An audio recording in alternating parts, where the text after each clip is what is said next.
ഇന്ന് തന്നെ ഡൗൺലോഡ് ചെയ്യൂ. കാണൂ നിങ്ങളുടെ ഫേവറേറ്റ് ഷോസ്.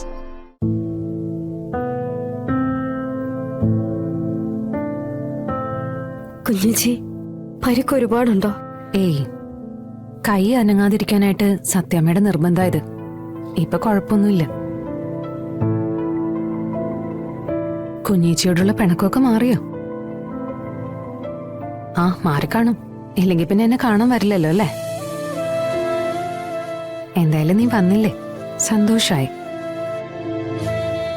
നീ ഇങ്ങോട്ടിരുന്നേ, വാ ഇരിക്ക.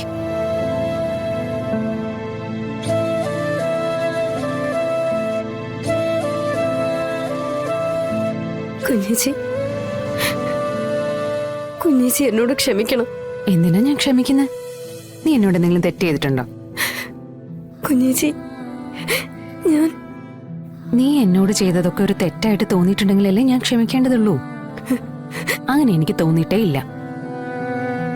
നീ ഓർക്കുന്നുണ്ടോ, അമ്മയും നമ്മൾ 3 പെൺമക്കളും മാത്രമായിട്ട് താമസിക്കുന്ന സമയത്ത് നമ്മൾ തമ്മിൽ തല്ല് പിടിക്കുന്ന അന്ന് നീ ഇങ്ങനെ എന്തെങ്കിലുമൊക്കെ വിളിച്ചു പറയും. അത് കഴിഞ്ഞതേ നമ്മൾ കൂട്ടാവുകയും ചെയ്യും. അതുപോലെ തന്നെ എനിക്കിപ്പോഴും. എനിക്കേ നീ അന്നത്തെ എന്റെ കുഞ്ഞനുജത്തി തന്നെയാ. കുഞ്ഞേച്ചിക്ക് എന്നോട് ദേഷ്യമില്ല. 2 വഴക്കെങ്കിലും എന്നെ പറ. എന്തിന്? നീ എന്റെ കുഞ്ഞനുജത്തിയല്ലേ? കുഞ്ഞേച്ചി, എന്റെ ഒരു സമാധാനത്തിന് വേണ്ടിയെങ്കിലും എന്നെ ഒന്ന് വഴക്ക് പറ. ഈ പരിക്ക് പറ്റി കിടന്നത് നന്നായെന്ന് എനിക്കിപ്പോ തോന്നുന്നു. നിനക്കെന്നോടുള്ള ദേഷ്യം മാറിയില്ലേ? മാത്രമല്ല, കുറച്ചേരമെങ്കിൽ കുറച്ചേരം നീ എന്റെ അടുത്ത് വന്നിരുന്നില്ലേ? മനസ്സ് തുറന്ന് സംസാരിക്കാനും പറ്റി. എനിക്കത് മതി. ഒന്നും മനഃപൂർവ്വമായിരുന്നില്ല. ഓരോരുത്തർ ഓരോ രീതിയിൽ പെരുമാറിയപ്പോ എന്റെ സ്വഭാവത്തിലും കുറച്ച് മാറ്റങ്ങളൊക്കെ വന്നു. അതൊക്കെ നേരാ. അതൊന്നും കുഞ്ഞേച്ചിയോടുള്ള ദേഷ്യം കൊണ്ടല്ല. സത്യമ്മ കുഞ്ഞേച്ചിയും സത്യമോളെയും സ്നേഹിക്കാൻ തുടങ്ങിയപ്പോ എന്നെയും പപ്പിമോളെയും മാറ്റി നിർത്താൻ തുടങ്ങിയ പോലെ.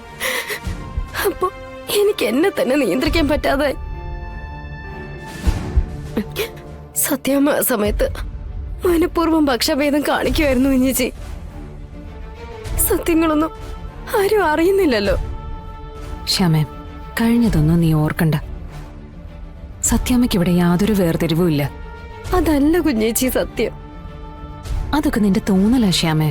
ഞാനും അങ്ങനെ മനസ്സിനെ വിശ്വസിപ്പിക്കാൻ നോക്കിയതാ. പക്ഷെ പപ്പിമോളും കൂടി പറഞ്ഞപ്പോ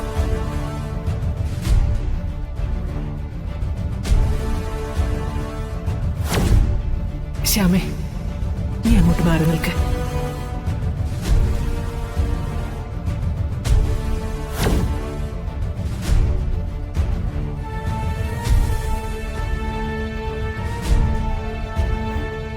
ശ്യാമേ, കഴിഞ്ഞതൊന്നും നീ ഓർക്കണ്ട.